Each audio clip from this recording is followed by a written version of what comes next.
Mobile बेचना हो, repair करना हो या सेल करना हो, इस बिजनेस में प्रॉफिट कैसे बनेगा?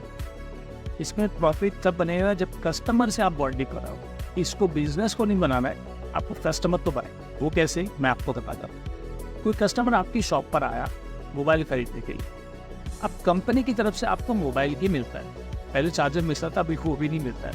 एक USB केबल आपको ज़्यादा मिल जाएगा। आपको एक एक्स्ट्रा उनको मोबाइल कवर दिया, 100-50 रुपये का भी नहीं आता वो, अब वो फ्री दे दो। इससे क्या होगा, आपका पैसा नहीं रहेगा, आपकी बॉन्डिंग दोस्ती बनेगी। कैसे? अगर मोबाइल सर ख़राब हो गया, मेरे पास आ जाना, मैं रिपेयर करके दे। बहुत पुराना हो गया सर, कोई बात नहीं, मुझे दे देना, इसका अच्छा प्राइस में आपसे दे। प्लस अगर सर मोबाइल अगर हैंग भी हो गया ना, तो व्हाट्सअप कर देना, मैं आपको बता दूँ बड़ी देर। और आप हमें कमेंट कर देना अगर आपको कुछ नहीं समझ में। इन्फॉर्मेटिव वीडियो में जैसे